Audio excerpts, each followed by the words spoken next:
কটু হয়ে গেছে, আমি সামাজিক মাধ্যমে দেখলাম। এবং তার বক্তব্যর মধ্যে এমন কিছু আছে যেটা দিয়ে তাকে কারো না কারো দালাল বানিয়ে দেয়া যায়।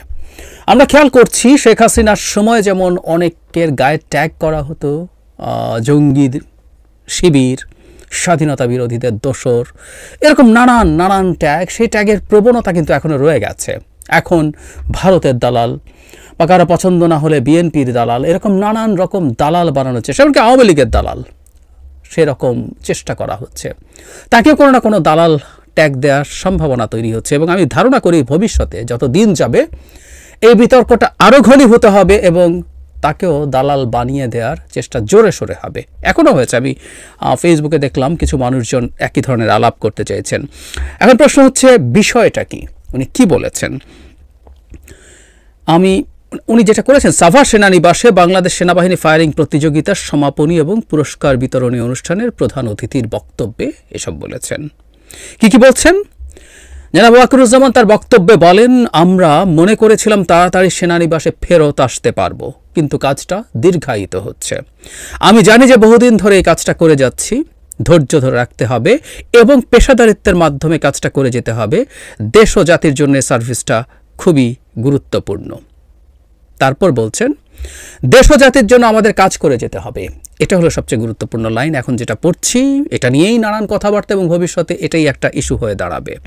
যতদিন না আমরা একটা নির্বাচিত সরকার না পেয়ে যাই, দেশ একটা শান্তি শৃঙ্খলার মধ্যে আসে, ততদিন পর্যন্ত এই কাজটা ধৈর্যের সঙ্গে করে যেতে হবে। এই বাক্যটা আমি আবার একটু পড়বো এবং সেটা আর একটু অ্যানালাইজ করব।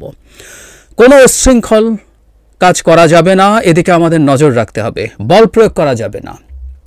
মাঝে মাঝে এই কাজগুলো করতে গিয়ে কিছু বল প্রয়োগ হয়ে যায়। বল প্রয়োগ করতে গেলে একেবারে প্রপোর্শনেট, মানে যতটুকু না করলেই নয়, যেন হয়। যত কম বল প্রয়োগের মাধ্যমে কাজগুলো করা যায় ততই ভালো। ইনশাল্লাহ আমরা যদি সবাই একসাথে কাজ করি, আমরা দেশের শান্তি শৃঙ্খলা ফিরিয়ে আনতে পারবো, একটা সুন্দর দেশ পাবো ইনশাল্লাহ, যোগ করেন সেনাপ্রধান।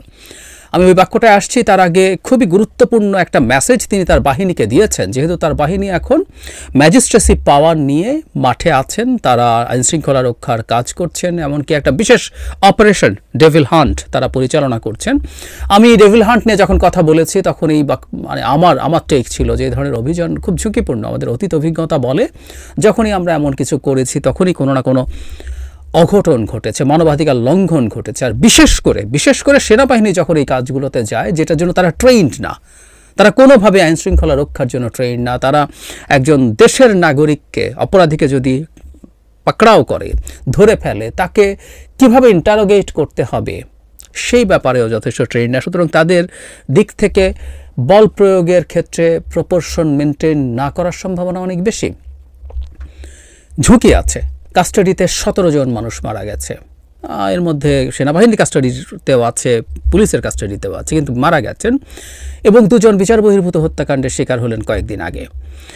সেই প্রেক্ষাপটে দাঁড়িয়ে তিনি বল প্রয়োগের ক্ষেত্রে সতর্কবার্তা দেয়া আমরা খুবই ওয়েলকাম করব। আমরা কোনোভাবেই চাই না আওয়ামী লীগের মতো অসভ্য বর্বর যেসব মানুষ আছে তাদেরও মানবাধিকার লঙ্ঘিত না হোক। কোনোভাবে এটা চাই না যে তার মানবাধিকার লঙ্ঘিত হবে। তার মানবাধিকার প্রিজার্ভ করে আমরা বিচার করব।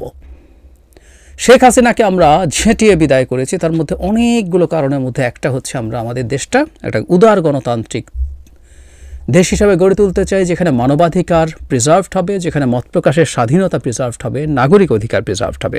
যাক, সেই বাক্যটায় আসি যেটা নিয়ে অনেকেই ডিবেট করছেন, কারণ এখন নির্বাচনের আলাপ করাটাও একটা কেমন যেন একটা ক্রিমিনাল অফেন্সের মতো হয়ে গেছে। জনাব ওয়াকারুজ্জামান বলছেন যতদিন না, মানে বলছেন দেশ ও জাতির জন্য আমাদের কাজ করে যেতে হবে। সেটা কতদিন? বলছেন যতদিন না আমরা একটা নির্বাচিত সরকার না পেয়ে যাই, দেশে একটা শান্তি শৃঙ্খলার মধ্যে আসে, ততদিন পর্যন্ত এই কাজটা ধৈর্যের সঙ্গে করে যেতে হবে এবং ডিসপ্রপোর্শনেট বল প্রয়োগ করা যাবে না। এটার একটা অন্য ডাইমেনশনও আছে, আমি সেই জায়গায় আসবো। তাহলে নির্বাচনের কথা তিনি আবার আনলেন, তারা ততদিন পর্যন্ত ধৈর্য ধরে কাজ করতে হবে যতদিন না একটা নির্বাচিত সরকার আসে এবং দেশটা শান্তি শৃঙ্খলার মধ্যে যায়। তার মানে ওনার এই বাক্যের ইন্টারপ্রিটেশন এমন হতে পারে, নির্বাচিত সরকার আসলেই দেশে প্রকৃত অর্থে শান্তি শৃঙ্খলা ফিরে আসবে, মনে হতে পারে। আমার মানে ইন্টারপ্রিটেশন করাই যায় এই বাক্যটা থেকে। এটাই আসলে অনেকের প্রবলেমের জায়গা। অনেকে মনে করছেন নির্বাচনে একটা নিকস পিছিয়ে দিতে হবে। আমরা একটু পেছনে যদি যাই, আমাদের সেনাপ্রধান প্রথম সম্ভবত নির্বাচনের ব্যাপারে একটা টাইম টেবিল, একটা আউটলাইন দিয়েছিলেন। আমাদের প্রধান উপদেষ্টা তখন দেশের বাইরে ছিলেন। তখন জনাব ওয়াকার রয়টার্সের সাথে একটা ইন্টারভিউতে তিনি 1.5 বছরের জন্য সরকারকে, 1.5 বছরের মধ্যে নির্বাচনের জন্য সরকারকে সাহায্য করছেন, এই ধরনের একটা মন্তব্য করেছিলেন। প্রচুর কথাবার্তা হয়েছে, কিন্তু আমরা দেখছি এখন ব্যাপারটা আসলে মোটামুটি সেদিকেই যাচ্ছে। নট অনলি দ্যাট, তিনি বাংলাদেশের রাজনীতির মাঠে নেগেটিভ কোনো কিছু, মানে কারসাজি করা, এই সরকার বা অন্য কোনো সরকার আনা, এসব নানান কারসাজির বিরুদ্ধে দাঁড়িয়েছেন। বেগম খালেদা জিয়া যখন ব্রিটেনে গেলেন, তার আগে তিনি তার সাথে পার্সোনালি গিয়ে দেখা করে এসছেন। এটাকেও আমি মনে করি একটা এন্ডোর্সমেন্ট যে সামনে গণতান্ত্রিক প্রসেস আসবে এবং সেখানে বিএনপি একটা গুরুত্বপূর্ণ এই মাঠের খেলোয়াড় হিসেবে থেকে যাবে। এগুলো উনি করেছেন। তার এই বক্তব্য আরও এর বাইরেও তিনি নির্বাচনের সময়সীমা নিয়ে কথা বলেছেন, নির্বাচন নিয়ে কথা বলেছেন, নির্বাচিত সরকার নিয়ে কথা বলেছেন। সুতরাং তার অবস্থানটা আমরা আসলে বুঝতে পারছি, তিনি বাংলাদেশে একটা নির্বাচিত সরকার এবং সেটা তার যে একটা টাইম ফ্রেম আছে, তিনি সেরকম একটা টাইম ফ্রেমের মধ্যেই চান। এখন এই আলাপটা আছে, এই আলাপটা আমি নিজেও করেছি যে একজন সেনাপ্রধান বাংলাদেশের প্রেক্ষাপটে তিনি তো আসলে সরকারের অধীনে কাজ করেন, তিনি সরকারকে সাহায্য করছেন, এই আলাপটা তো হতে পারতো না। কিন্তু আসলে এটা একটা এক্সট্রা অর্ডিনারি সিচুয়েশন, যেখানে আসলে আমাদের সেনাবাহিনী একটা ডিফারেন্ট ভূমিকা নিয়ে আছে, ডিফারেন্ট সক্ষমতা নিয়ে আছে। ফলে এখন উনি যখন নির্বাচনের কথা বলছেন এরকম সময়ের মধ্যে, তাকে বিএনপি দালাল বানিয়ে দেওয়া হতে পারে, কারণ বিএনপি নির্বাচন চাইছে। নট অনলি দ্যাট, ভারতও ইদানিং দেখছি বাংলাদেশের নির্বাচনটা হওয়ার ব্যাপারে তাদের কথা বলছে এবং নির্বাচিত সরকারের সাথেই তাদের সম্পর্ক ভালো হবে এমন আলাপ করছে। ভারতের সেনাপ্রধান এটা করেছিলেন, ভারতের থিঙ্ক ট্যাঙ্কের লোকজন বিভিন্ন টকশোতে এই কথা বলছেন। ফলে নির্বাচন ঠিকঠাক সময়ে বেশি দেরি না হয়ে যাক, এটা কাউকে ভারতের দালালও বানিয়ে দিতে পারে। ফলে যারা ওয়াকারের গায়ে বিএনপির দালাল, ভারতের দালাল, যে কোনো ট্যাগ বা উভয়টি, এমনকি আওয়ামী লীগের দালালও আসতে পারে, কারণ আওয়ামী লীগের দিক থেকেও একটা নির্বাচিত সরকারের কথা, নির্বাচনের কথা বলা হয়েছে। জনাব আরাফাতকে আমরা দেখেছি কিছুদিন আগেই এই ধরনের একটা স্টেটাস তিনি দিয়েছিলেন। বাংলাদেশে কি অবিশ্বাস্য ব্যাপার, আমরা গণতন্ত্রের কথা বলেছি, আমরা গণতন্ত্র পুনরুদ্ধারের জন্য শেখ হাসিনাকে ঝেঁটিয়ে বিদায় করেছি, কিন্তু এখানে নির্বাচনের আলাপটা করা যাবে না, করলেই তারা অনেক কিছু হয়ে যাবে, তারা খারাপ হয়ে যাবে। এবং জনৈক পাবলিক ইন্টেলেকচুয়াল বদমায়েশ বলেছেন রাজনৈতিক দলগুলোকে, তারা নির্বাচন, আমি আসবো, ওরা আমি বলি করে বলা হচ্ছে না, করা হচ্ছে না, তাকে নিয়ে এক্সক্লুসিভলি কথা বলতে চাই। যাই হোক, তিনি নির্বাচন চেয়ে সব দল লুটপাট করতে যেতে চায় বলে তাদেরকে বদমাশও বলেছেন, একদম এই শব্দটাই ব্যবহার করেছেন। সুতরাং আমাদের এই চর্চা আছে, কিন্তু না, সেখানে এখন যেন ওয়াকারুজ্জামান সেই পথে হাঁটছেন না, এবং এজন্যই বোধ করি তাকে বিভিন্ন জায়গা থেকে টার্গেট করা হয়েছিল। সেই 5 আগস্টের পর থেকে 2জন ব্যক্তিকে সরার জন্য কয়েকজন, জনাব আসিফ নজরুল আছেন, প্রেসিডেন্ট আছেন, এবং জনাব ওয়াকারুজ্জামানকে তার পজিশন থেকে, তার পদ থেকে সরানোর জন্য সিস্টেম্যাটিক চেষ্টা, সিস্টেম্যাটিক চাপ দেওয়া হয়েছিল। বুঝতে পারি কারণগুলো কি, কারণ আসলে উনি কারো কারো পরিকল্পনার পথে বাধা, যারা বিপ্লবী সরকার তৈরি করার নামে বা অন্য কোনোভাবে রাষ্ট্রের ক্ষমতা দখল করতে চান, সেখানে বাদ সাধছেন জনাব ওয়াকার। তিনি সোফার বাইরে থেকে যতদূর দেখি, আমার কাছে কোনো ইন্টারনাল খবর নেই, আমি ভেতরের কিছু জানি না, ভেতরের কিছু জানলেও কখনো সেটা নিয়ে কথা বলি না, বাইরে থেকে দেখতে পাচ্ছি যে তিনি আসলে নির্বাচনের দিকেই দেশটা সুষ্ঠুভাবে এগিয়ে যাক, কোনো যদি কিন্তু ছাড়া, এবং সেটা অ্যাজ আর্লি অ্যাজ পসিবল সেটা মনে করছেন। এটাই তাকে দালাল বানিয়ে দিতে পারে, এবং সামনে যখন নির্বাচন নিয়ে চাপানুতোর বাড়তে থাকবে, তাকে এই ধরনের অবস্থান সম্ভবত আবারও নিতে হবে, তখন তিনি আরও বেশি টার্গেটে পরিণত হবেন। আরেকটা ব্যাপার একটু বলে রাখা ভালো, আরেকটা ন্যারেটিভ মাঠে আছে, সেটা হলো সেনাবাহিনী যখন মাঠে থাকছে, যখন ডেভিল হান্ট হচ্ছে, কোনো ফর্মে এটা বিএনপির বিরুদ্ধে ইউজড হতে পারে, এই ধরনের শঙ্কা বিএনপির লোকজনের মধ্যে আছে, এবং কেউ কেউ এই ধরনের সন্দেহ প্রকাশ করেন।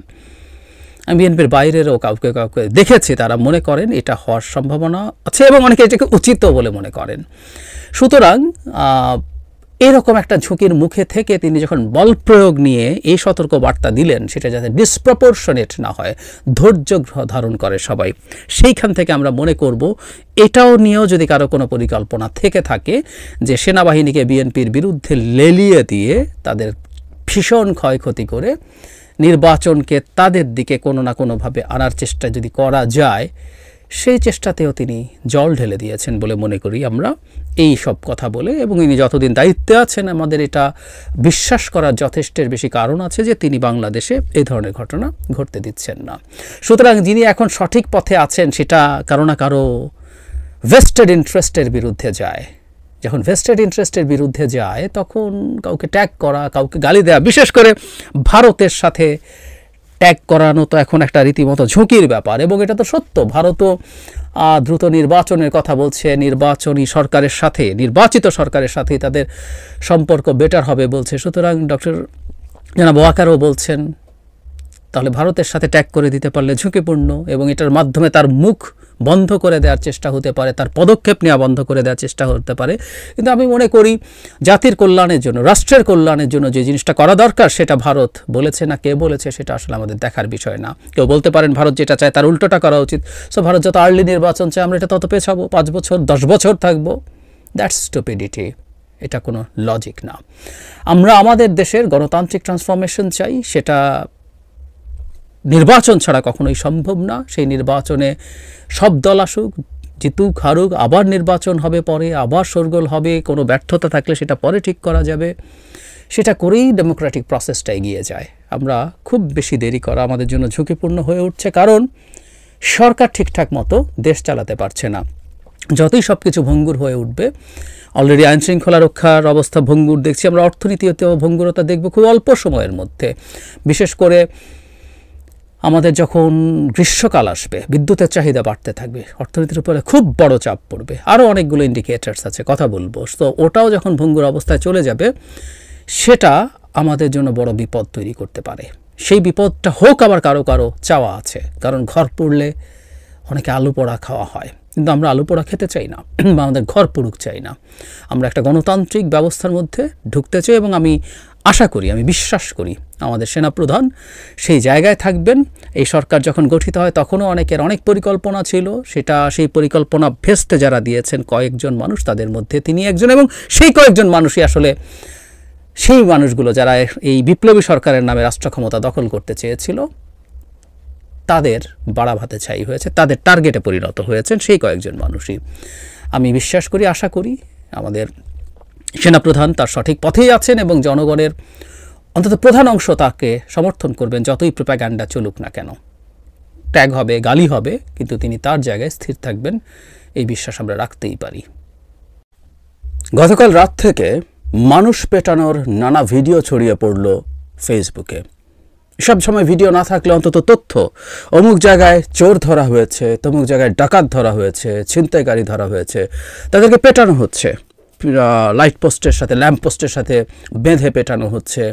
এবং একটা নিউজ দেখলাম, কেউ লিখেছেন কোনো এক জায়গায় ছিনতাইকারী ধরে পেটানোর সময় ছিনতাইকারীর একটা পা কেটে নিয়ে চলে গেছে, এমন একটা নিউজ। আমি জানি না বাস্তবে হয়েছে কিনা, হতেই পারে। ইনফ্যাক্ট আমাদের এই বিভৎসতা বা নৃশংসতার সাথে আমি অন্তত দীর্ঘদিন থেকে পরিচিত, আমরা সবাই পরিচিত। আমরা এক বিভৎস পরিস্থিতি তৈরি করতে যাচ্ছি, এবং আমরা অনেকে এটাকে সমর্থন করছি। আমি অবাক হয়ে দেখলাম এই ভিডিওগুলো শেয়ার করার সময় আমার বিবেচনায় সেন্সিবল মানুষও কেউ কেউ এর প্রতি সমর্থন সূচক বাক্য লিখে শেয়ার করছেন। এক ভয়ঙ্কর প্রবণতা। আমরা মানি গত কয়েকদিন থেকে, বেশ কয়েকদিন থেকে বা কয়েক সপ্তাহ থেকে দেশের আইনশৃঙ্খলার অবস্থা বেশ খারাপ। মানুষ নানা রকম সংকটের মধ্য দিয়ে যাচ্ছে, এবং এক্ষেত্রে যা হয়, একটা ফোবিয়া তৈরি হয়ে গেলে বাস্তবে ঘটনা যা ঘটছে মানুষ তার চেয়ে ভয় বেশি পায়, মানুষ ভয় বেশি পাচ্ছে, এটা অযৌক্তিক না। কিন্তু এই প্রেক্ষাপটে আহ্বান জানালেন অনেকে যে শেখ হাসিনার পালিয়ে যাওয়ার পর যেভাবে আমরা রাস্তায় নেমেছিলাম, সেভাবে এখন আমাদের নিজেদের রক্ষা করতে হবে। এই আহ্বান দেখেছি, প্রত্যেকে রাস্তায় নামার কথা বলেছেন। রাস্তায় নেমে পাহারা দেওয়ার কথা টু সাম এক্সটেন্ট আমরা যদি ছাড়ও দেই, আমি এটাকেও খুব সহজভাবে দেখতে চাই না, কিন্তু যদি টু সাম এক্সটেন্ট একটু ছাড়ও দেই, আমরা যদি কিছু কিছু লোকজনকে ধরে ফেলতে পারিও, তাদেরকে এরপর পিটিয়ে বেঁধে রেখে যা করছি, এটা আমাদের রাষ্ট্র গঠনের জন্য এক বড় বিপদের ব্যাপার। আর এই মুহূর্তে শর্ট টার্ম যে বড় বিপদটা হবে সেটা হচ্ছে দেশের অভ্যন্তরে এবং বাইরে বাংলাদেশে কোনো সরকার নেই, এই পারসেপশনটা তৈরি হবে। এ খুব ভয়ঙ্কর প্রবণতা। আরেকটা আলাপ এসছে যেটাকে আমি খুব নেগেটিভলি দেখতে চাই, কেউ কেউ এই মব জাস্টিস কেউ কেউ বলছেন, আমি বহু সময় বলেছি মবের সাথে জাস্টিস শব্দটা যায় না, মব কোনোদিন জাস্টিস করতে পারে না। একজন প্রকৃত অপরাধীকেও যখন মব যা করে এটা জাস্টিস না। সুতরাং মব যা করে এটা ভায়োলেন্স ইন এনি ফর্ম। সবচেয়ে ভয়ঙ্কর অপরাধীর ওপরেও যদি হয়, সবচেয়ে ভয়ঙ্কর আওয়ামী লীগের সন্ত্রাসীর ওপরে হয়, সেটা ভায়োলেন্সই হবে, মব জাস্টিস বলে কিছু নেই। যাই হোক, কেউ কেউ বলছেন এটা করতে গিয়ে বড় বিপদ হতে পারে, যে নিরপরাধ মানুষ এই ধরনের ঘটনার শিকার হতে পারে। কেউ কেউ বলছেন যে এটার মধ্যে একটু মানসিক ভারসাম্যহীন ভবঘুরে ধরনের মানুষ টার্গেটে পরিণত হতে পারেন, অথবা কেউ পরিকল্পিতভাবে কাউকে টার্গেট করতে পারেন। আসলে পারেন, রাস্তায় কেউ একজন হেঁটে যাচ্ছেন, আপনার শত্রু, আপনি তার পেছনে ছিনতাইকারী বলে ধর ভরে ধরে চেঁচিয়ে দৌড় দেওয়া শুরু করেন, বহু মানুষ কোনো কিছু প্রশ্ন করার আগেই তাকে ধরে পেটাতে শুরু করবে, মেরেও ফেলতে পারে। এটাকে তারা সামনে আনছেন। এটাও এক খুবই অসুস্থ খারাপ যুক্তি, খুব খারাপ যুক্তি। তার মানে ভাবটা এরকম, আমরা যদি জেনুইন ছিনতাইকারী, চোর, ডাকাতকে ধরে ফেলতে পারি, ধর্ষককে ধরে ফেলতে পারি, তাহলে তাকে পিটিয়ে মেরে ফেলা জায়েজ আছে। এর উল্টো পাশেই ব্যাপারটা। তাই দীর্ঘদিন থেকে আসলে এই আলাপটাই হয়েছে এবং এই আলাপটার বিরুদ্ধে দাঁড়িয়েছিলাম।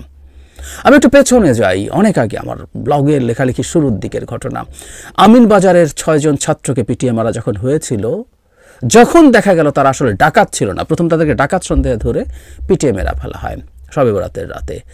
পরে যখন দেখা গেল তারা ডাকাত ছিল না, তখন সেটা নিয়ে আমাদের অনেকের হাহুতাশ ছিল।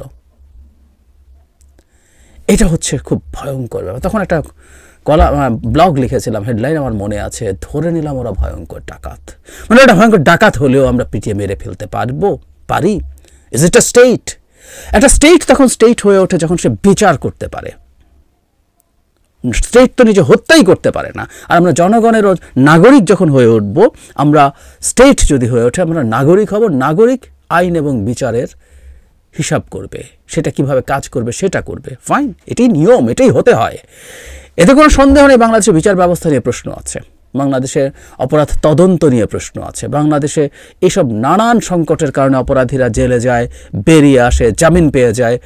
কোনো একজন পুলিশ অফিসারের একটা স্টেটাস আমার আমি শেয়ার হতে দেখলাম, যেখানে তিনি বলছেন যে একজন ছিনতাইকারীকে গত কয়েক বছর উনি 3 বার ধরেছেন, আরও 2 বার তার থানার আর কেউ ধরেছেন। তার মানে উনি বারবার জামিন পেয়ে যাচ্ছেন। তাহলে আসলে এটা বন্ধ হবে কিভাবে, সেটার সমাধান আমরা কিভাবে করব, it's a totally different debate.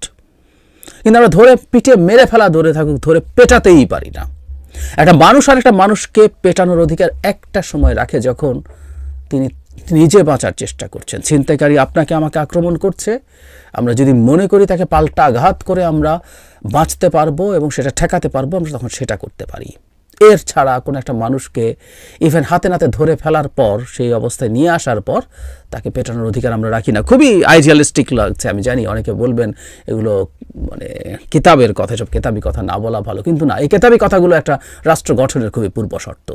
কিন্তু যে কথাটা বলছিলাম সেটা হচ্ছে এই, আরেকটা বড় বিপদ অপেক্ষা করছে বাংলাদেশের অভ্যন্তরে। যখন জনগণ এই কাজগুলো করতে শুরু করে দেয়, তখন এই আলাপ তোলা খুব সহজ যে বাংলাদেশে আইন শৃঙ্খলা রক্ষার ব্যবস্থা পুরো ভেঙে পড়েছে এবং এখানে সরকার আসলে আর এফেক্টিভ না। এই বয়ান বাংলাদেশের ভেতরে কেউ কেউ দিতে চায়। এটা হলেই তো এই সরকারকে সরিয়ে অন্য কোনো ধরনের সরকার, সেটা সরাসরি সামরিক অথবা মুখোশ পরিহিত সামরিক 1-11 মতো, কিংবা সোকল্ড বিপ্লবী সরকার তৈরির একটা প্রেক্ষাপট হয়তো তৈরি করা যায়। অ্যাট দ্য সেম টাইম বাইরে যেসব শত্রু আছে আমাদের দেশের, ভারত বা আর কেউ, তারা বাংলাদেশে যে একটা মবোক্রেসি চলছে, এটা একটা মবোক্রেসি। আসলে বাংলাদেশে যে কোনো সরকার নেই, এই ন্যারেটিভ এস্টাবলিশ করা সবার জন্য ইজি হয়ে যায়। সো এই প্রত্যেকটা বিপদ, প্রত্যেকটা ঝুঁকি আমাদের সামনে আছে। অ্যাবভ অল, কেউ কোনো কিছু যদি নাও করে, বাংলাদেশকে আমরা একটা গণতান্ত্রিক, উদার গণতান্ত্রিক দেশ হিসাবে গড়ে তুলতে চাই, যেখানে অনেক গুরুত্বপূর্ণ পূর্ব শর্তের মধ্যে একটা হচ্ছে আইনের শাসন থাকবে, বিচার ব্যবস্থা ঠিকঠাক মতো কাজ করবে, বিচারের মাধ্যমে অপরাধীদের শাস্তি দেওয়া যাবে। কেউ বলতে পারেন আপনার তো ছিনতাই হয় নাই কোনো দিন, তাই আপনি সব বুঝবেন। আমার নিজের ছিনতাই হয়েছে, 4 বার আমি ছিনতাইয়ের শিকার হয়েছি। সাম্প্রতিক অতীতে নেই, কিন্তু আমার 4 বার ছিনতাই হওয়ার অভিজ্ঞতা আছে। আমার অনেক ক্ষয়ক্ষতি হয়েছে, এমনকি শারীরিকভাবে খুব বড় আহত না হলেও আমি একবার মলমপাটি বলে আমি আমার চোখ নিয়ে খুব বড় বিপদে পড়েছিলাম। যন্ত্রণা তো ছিলই, সে চোখের ওপরে ঝুঁকি আসবে সেই পরিস্থিতিও তৈরি হয়েছিল। তারপরও আমি মনে করি তারপরও আমি মনে করি এইসব মানুষকে কোনোভাবে আমরা তাদেরকে আঘাত করতে পারি না। আমরা এই রাষ্ট্রটাকে গণতান্ত্রিক রাষ্ট্র হিসেবে গড়ে তুলতে চাই। গড়ে তোলার পূর্বশর্ত হিসেবে আমাদেরকে নাগরিক হয়ে উঠতে হবে। আমরা যদি নাগরিক না হয়ে উঠি, আমরা যদি মবের মতো আচরণ করি, আমরা যদি আদিম ট্রাইবাল সোসাইটির মতো আচরণ করি, তাহলে তো আমরা রাষ্ট্র গঠন করতে পারবো না। রাষ্ট্র গঠনের সবচেয়ে গুরুত্বপূর্ণ পূর্বশর্তদের একটা হচ্ছে এর যে বাসিন্দারা আছেন তাদেরকে নাগরিক হয়ে উঠতে হবে। সুতরাং আমরা যারা নানানভাবে বলছি অপরাধীকে আঘাত করতে গেলে অন্যরা নিরপরাধীরা আঘাত প্রাপ্ত হতে পারেন, সেটা একেবারেই নাগরিক হওয়ার পথে বাধা। সেটা আমরা নাগরিকের মতো কথা বলছি না। বা কেউ বলছেন অল্প কিছু চড় থাপ্পড় দিয়ে দাও, খুব বেশি মারা যাবে না। এগুলো প্রত্যেকটা নাগরিকের মতো কথা না, এগুলো প্রত্যেকটা ট্রাইবাল সোসাইটির কথা। প্লিজ আমরা এগুলো থেকে সরে আসি এবং যে কোনো রকম যে কোনো ক্ষেত্রে যে কারো উপরে শারীরিক আঘাতের বিরুদ্ধে দাঁড়াই। আইন, বিচার, পুলিশ নানা সংকট আছে, তারপরও না।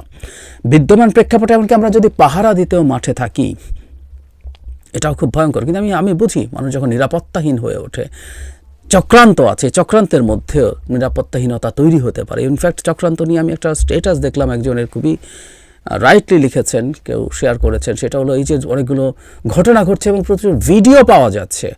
এত ভিডিও তো সিসি ক্যামেরার ভিডিও এত পাওয়া যাওয়ার কথা ছিল না, কিন্তু এগুলো পাওয়া যাচ্ছে। তার মানে এর পেছনে সুনির্দিষ্ট পরিকল্পনা আছে যে জনগণের মধ্যে নিরাপত্তা বোধের হীনতা তৈরি করতে চায়। সুতরাং সব কিছু আছে আমাদের মধ্যে, এই ধরনের মানসিকতা তৈরির ব্যাপার আছে, কিন্তু আমরা যেন চেষ্টা করি সেটাতে রেসপন্ড না করতে। রাদার আমরা সরকারের উপর ক্রমাগত চাপ দিয়ে যেতে থাকি যেন সরকার তার বাহিনী দিয়ে, রাষ্ট্রীয় বাহিনী দিয়ে আইন শৃঙ্খলার পরিস্থিতির সিগনিফিক্যান্ট উন্নতি তৈরি করে। প্লিজ আমরা সবচেয়ে ভালো হয় পাহারা দিতেও রাস্তায় নামা, আর নামলেও কোনোভাবেই যদি এরকম কাউকে আমরা পেয়েও যাই, ন্যূনতম একটা চড় না দিয়েও তাকে যেন পুলিশে সুপর্দ করি।